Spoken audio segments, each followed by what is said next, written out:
bonjour tout le monde. Donc, je vais vous présenter surtout les données de notre groupe de l'hémophilie Bruxelles et Wallonie, et pour illustrer une pathologie rare et donc dans le cadre des centres de référence nationales. Alors, pour ne pas rentrer dans les détails, donc on sait qu'au niveau de l'hémophilie, ce qui est la complication, c'est le problème des hémorragies, et les pathologies que nous parlons surtout concernent le déficit en facteur 8 et 9. Et donc ici, ce schéma, donc c'est surtout, on voit le nouveau... on voit pas Tidia, tu n'as pas partagé ton écran. Ah.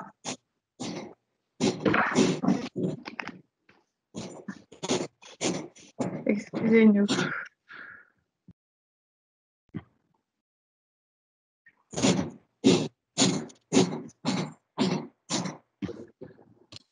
Ça y est.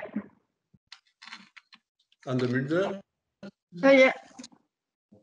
Normalement, ça y est.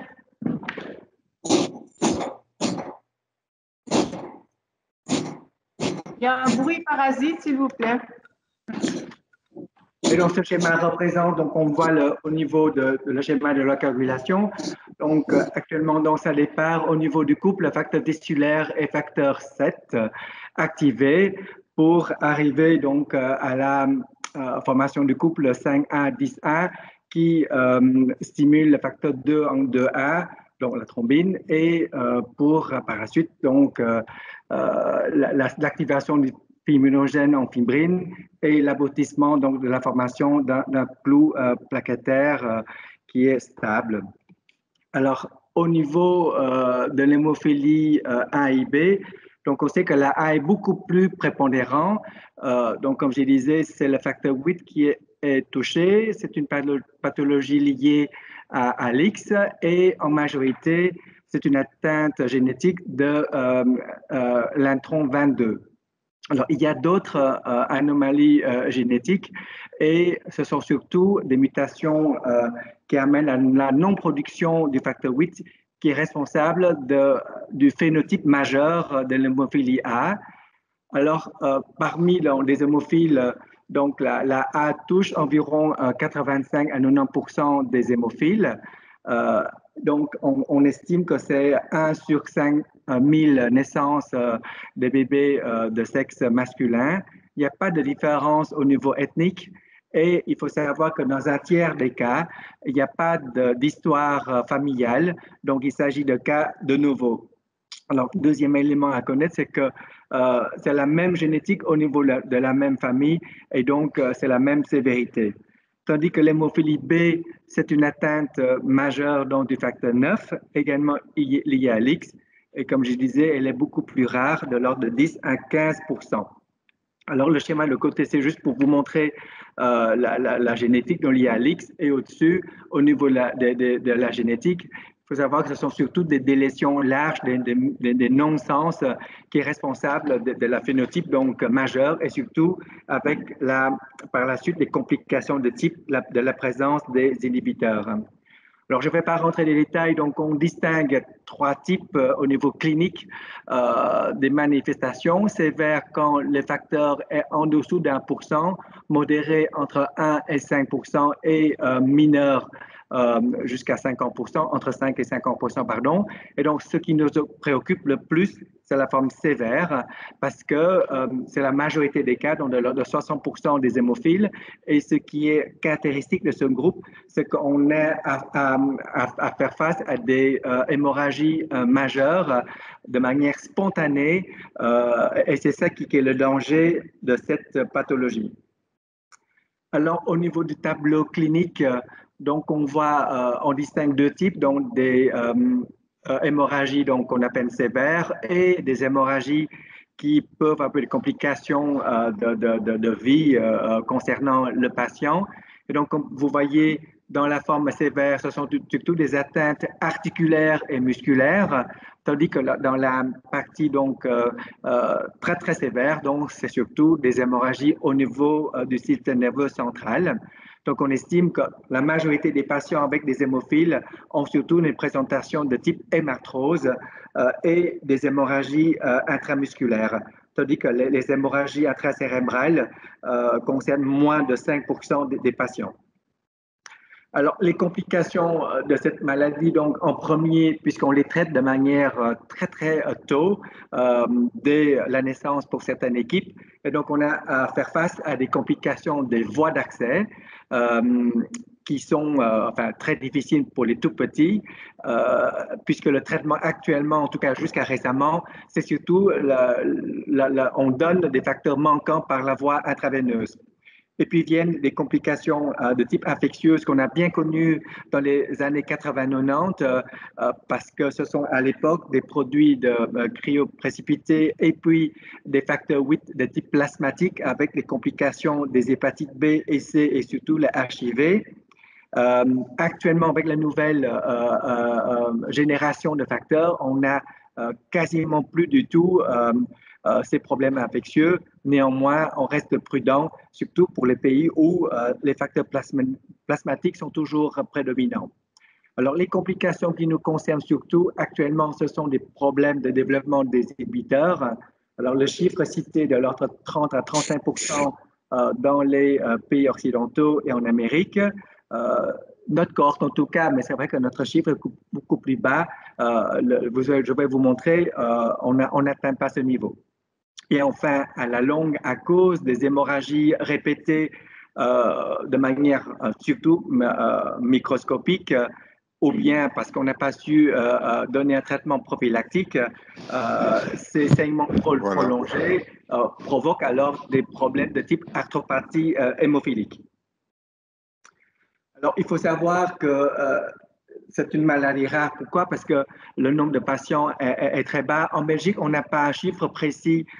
Dans les années 2010, on a un peu publié les chiffres via l'association belge des hémophiles.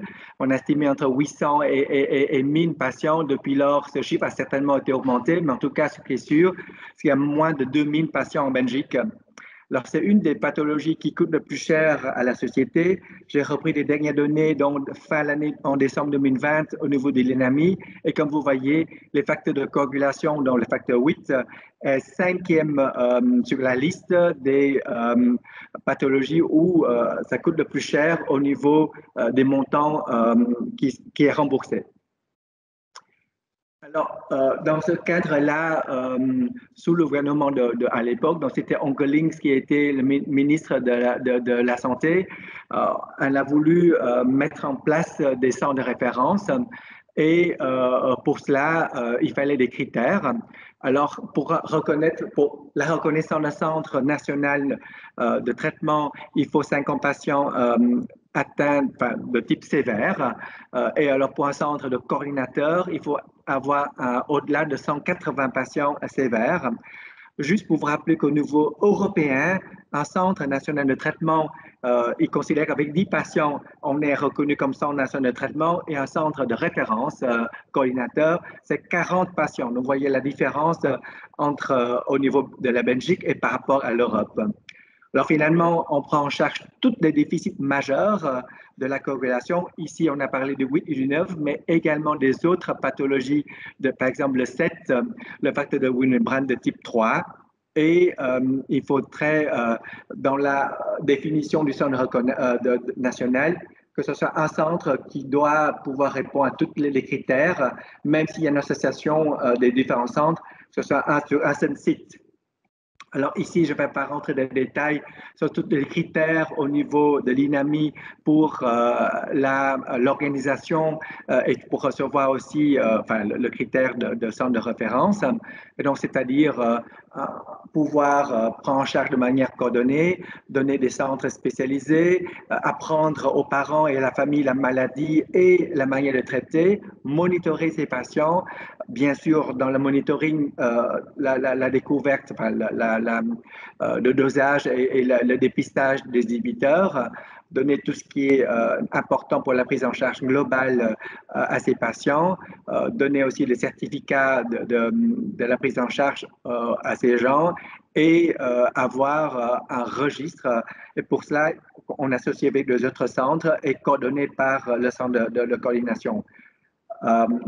Alors, au niveau des staffs, pour la reconnaissance, ils nous donnent des ETP donc pour le fonctionnement. Donc, comme vous voyez, il faut un docteur de coordination, il faut une psychologue, une infirmière, un travailleur social, une kiné. Alors, au niveau des spécialistes reconnus pour la prise en charge, soit un adulte en médecine interne ou bien un pédiatre qui a une spécialité dans la coagulation et également un biologiste spécialisé également dans la coagulation et enfin une secrétaire.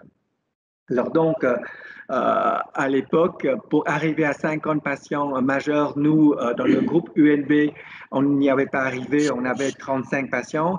Et pour cela, on s'est associé avec nos collègues de Liège. Et donc, comme vous voyez ici, l'entité de notre centre reprenons des hôpitaux de centre Bruxelles et de Wallonie. Et actuellement, on regroupe donc UDEF, Brugman, CHU de Liège, la Citadelle et le Monlégia. Il n'y avait pas d'Erasme. Pourquoi? Parce qu'à l'époque, il n'y avait pas du tout de patients qui étaient reconnus comme avec les facteurs en dessous d'1%.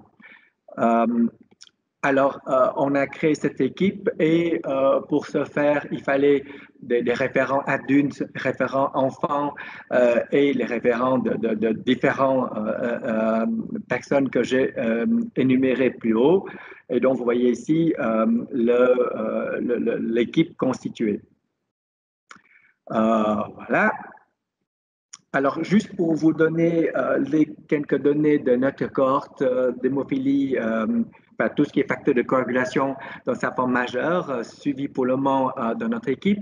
Donc ici, vous voyez, si je prends le camembert, la majorité donc, concerne des hémophiles A et B majeurs, donc on est à près de 90%. Et puis aussi, on prend une prise en charge des déficits sévères facteur 13, en facteur 11, en facteur 7 à l'époque, mais on n'en a plus, et également le maladie de von Willebrand de type 3.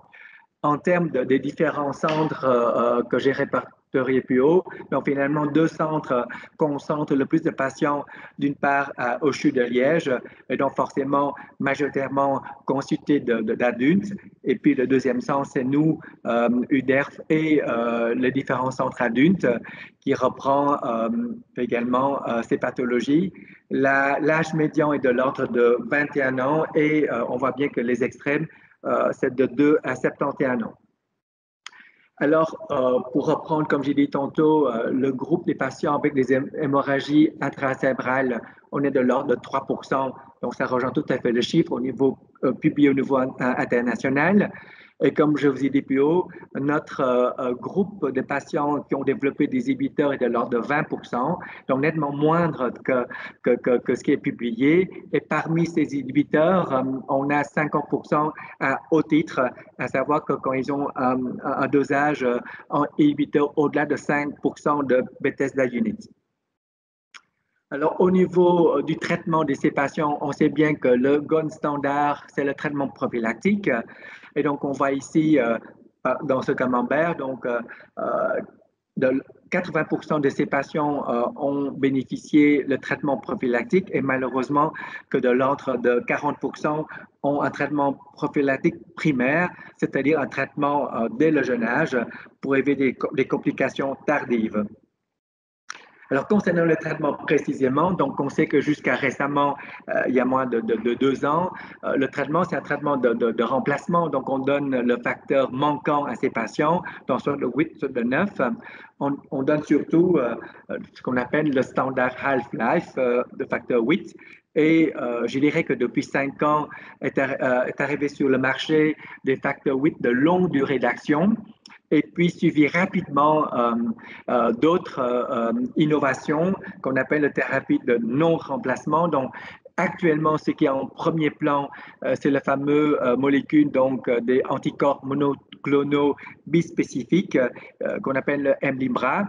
Ça a révolutionné le traitement de ces patients parce que à la place de traiter en intraveineux, c'est en sous-cutané et c'est une injection par semaine et qu'on peut jusqu'à une fois toutes les 2 semaines pour les personnes avec un phénotype qui n'est pas sévère. Alors actuellement, il y a d'autres thérapies qui sont en cours d'investigation que je ne vais pas rentrer dans les détails et surtout un des plus prometteurs, c'est la thérapie génique.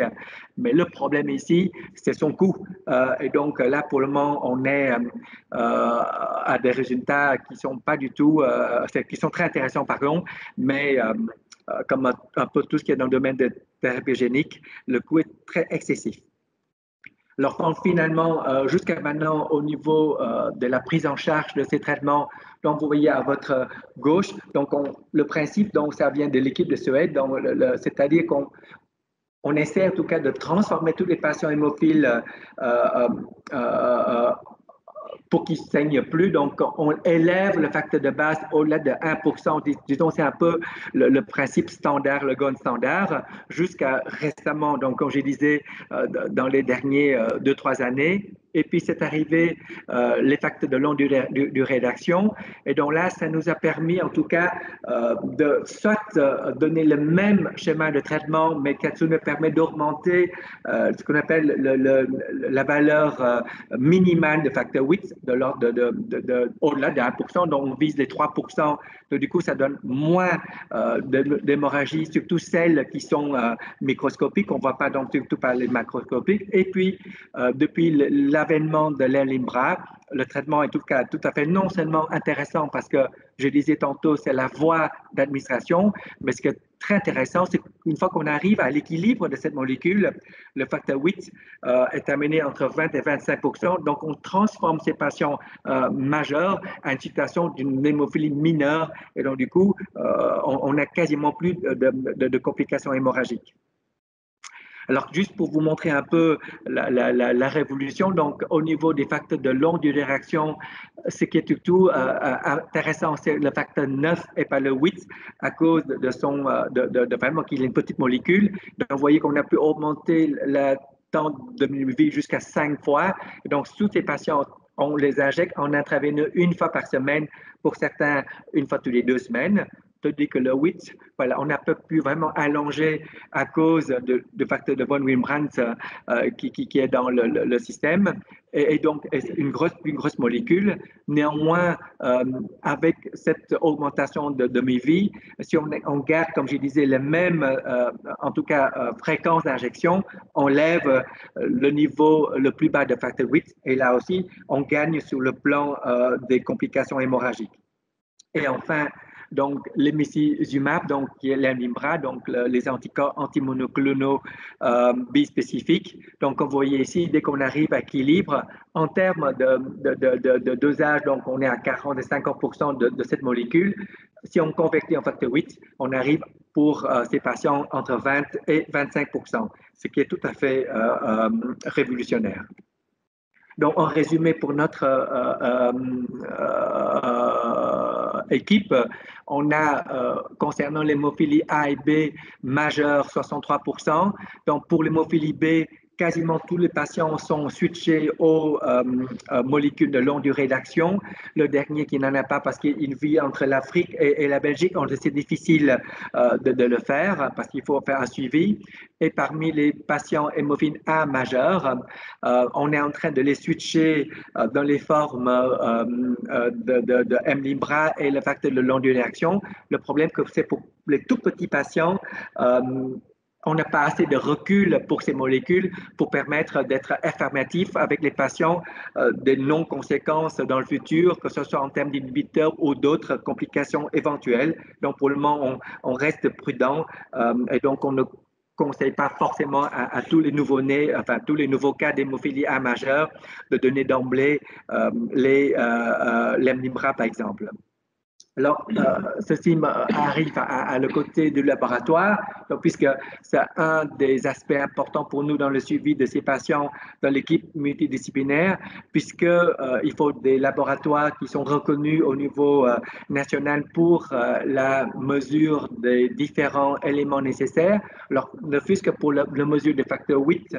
Donc, on sait bien que le gold standard, c'est la méthode chromogénique, mais le one stage est aussi bon si on emploie bien les éléments de base. Alors, après viennent le dosage des inhibiteurs. Donc là aussi, on a le Bethesda méthode, mais aussi le Nijmegen, donc qui est beaucoup plus, je dirais encore plus, qui nous donne encore des résultats beaucoup plus importants. Pour ceux qui sont vraiment à la limite de la détection des inhibiteurs.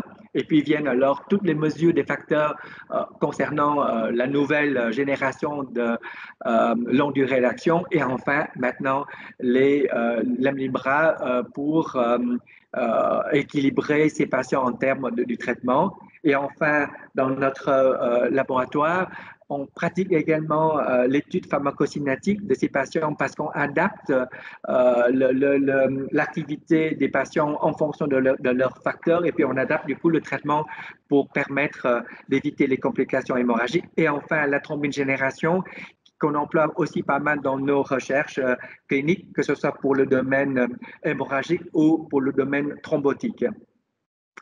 Donc, je voudrais juste terminer par dire que l'hémophilie a beaucoup, enfin en tout cas le traitement de l'hémophilie a beaucoup évolué depuis ces 3 dernières années.